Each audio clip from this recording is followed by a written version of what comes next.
Hi, folks. Welcome to La Casa Shrampke. Welcome to my home. Today I'm at home and I want to do some questions and answers. After this, I have some last minute Christmas shopping to do with my bride, and so I'm home today. This is my backyard. Let's answer some questions.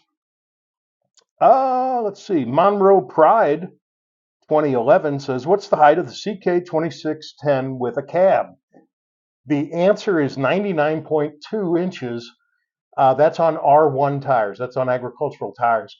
If you get R14s or R4s, the tractor will be a couple of inches shorter. Yeah, about 2 inches. I hope that helps. Troy Kelso, who is a great friend of the store and of this channel, says, "These videos are great. I really enjoy them." Well, Troy Kelso, I really enjoy when you tell me that. Thank you. And Richard Morris has a good question. Richard Morris, 8764, says, "Why are the DK series tractors overlooked for the CK or NSNX?" He's speaking, of course, of Kioti, and that's an excellent question. I myself wonder why the DK doesn't dominate Kioti sales almost the way the CK does. They're reasonably priced and 40 through 58 horsepower. The SE is a hydrostat. The regular one is a shuttle shift. You know, the loader capacity is 2,475 pounds, yet they're a compact. They're a large frame compact, but not as big as an NS or an NX, bigger than the CK. That is an excellent question. I wish I had a better answer. In fact, Kioti has a free front loader on the DK series, both the SE and the regular right now till the end of the year, which is soon. Which, yeah, we've sold a bunch of them because of that, and it's truly a good deal.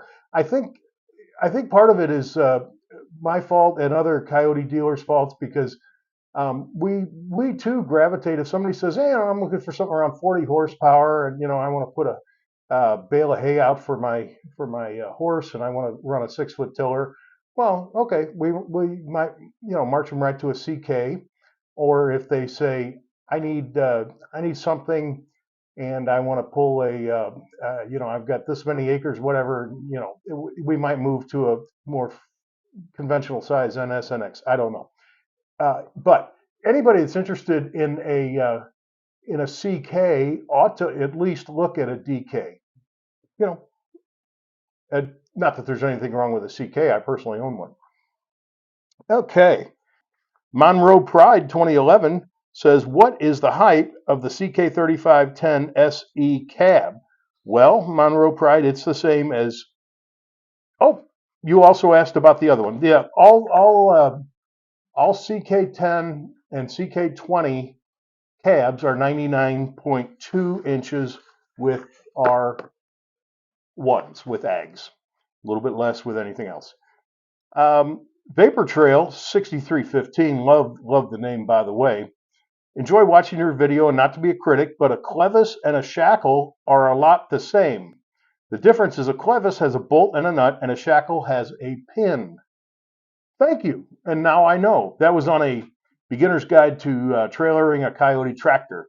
And I did not know there was, I thought that the names were almost interchangeable, kind of like rotary cutter, brush hog, bush hog, and I know bush hog's a name brand, but I thought they were kind of interchangeable. So now we know.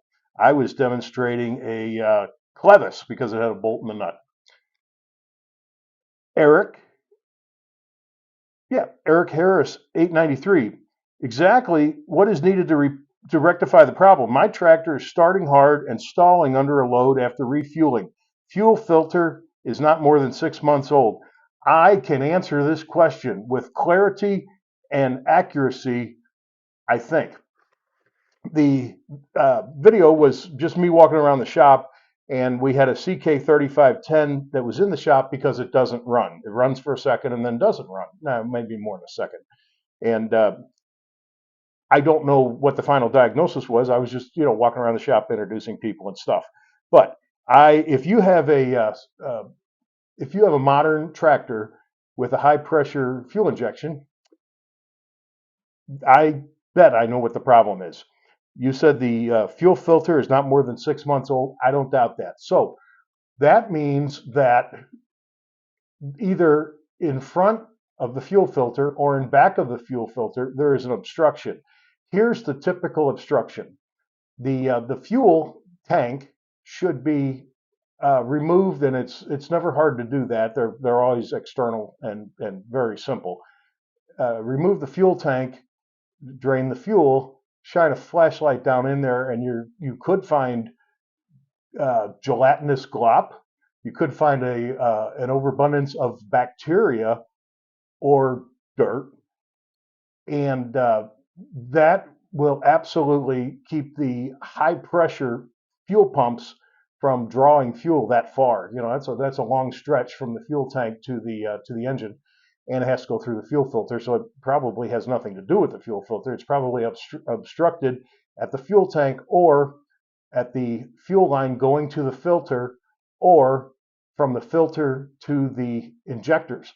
The least likely is the filter to the injectors, because by that time the filter would have probably caught whatever the obstruction is.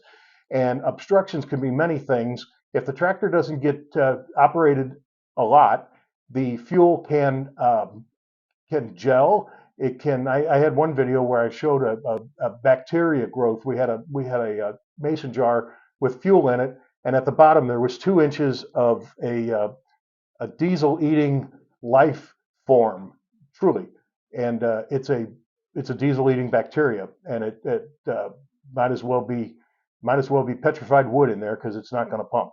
The other thing I've seen is obstructions that made it through the fuel tank and into the fuel line. The most notable that comes to mind was a ladybug.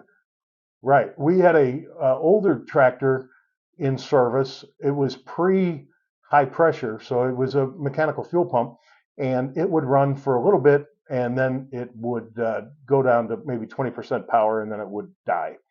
And then you let it set, and you could repeat the process over and over. Took a while, but they found a ladybug stuffed in the fuel line between the tank and the filter. And when the tractor was new, I'm sure it had a strainer in the fuel tank to strain things like that out, and it did not have a strainer. So somebody probably at one time got frustrated with the strainer and chucked it, and I understand that, but yeah, you can't do that. So I want you to take the fuel tank off and look at it and perhaps clean the heck out of it. Use brushes, use cleaners, thinner, whatever. And if there's stuff in the bottom, and you'll clearly see if there is, and then look at the fuel lines. That is what I would do. Mike says, Mike Hodge, 8147. Mike, what does the R behind some of the TYM models mean? That means it's a manual transmission. Why is it R? I don't know. Maybe R is for, it's for manual transmission, which of course does not start with an R. Does TYM have a designation for a premium tractor like the Kioti SE designation? They do not, because they don't have different series within their series. Kioti, for example, has a CK20 line and a CK20 SE line, the SE being the Mac Daddy. And no, TYM does not have, like I said, series within series. Okay, I did a video on what can $35,000 buy, and I was demonstrating a TYM 5835, and Carl Trano 1325 says the problem is people just keep sucking on it at 35 grand for a very simple machine. I do mean very simple. Okay, first off, we don't nick points for spelling, so we're good there.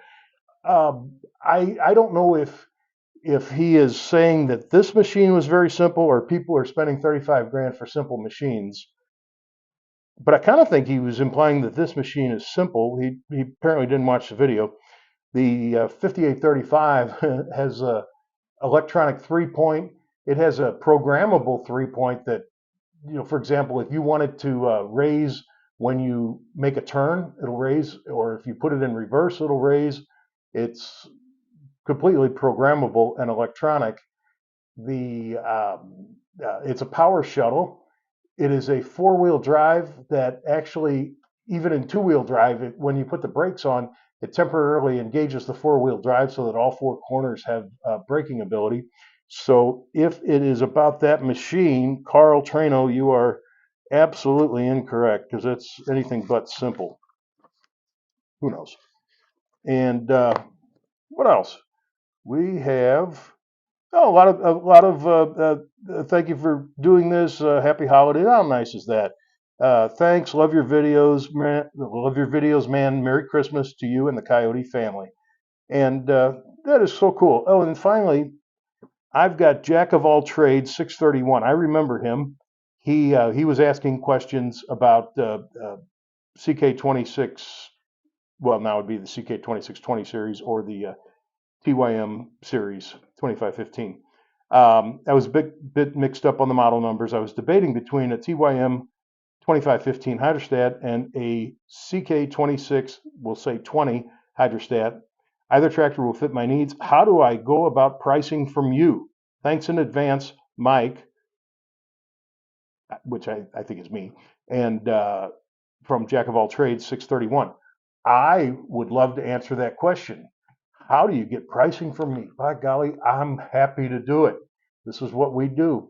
We sell tractors, and that lets us employ people, and myself included. You could just email me, Mike at LSEtractor.com, Mike at LSEtractor.com, or the newest thing that I just started, you can text. You could text the company and just say Mike or say Jim or John or whoever you happen to be looking for. And the number is 615-956-0334, 615-956-0334. And the super cool thing is that number is also our telephone number. So you could call our telephone number or you can text our telephone number.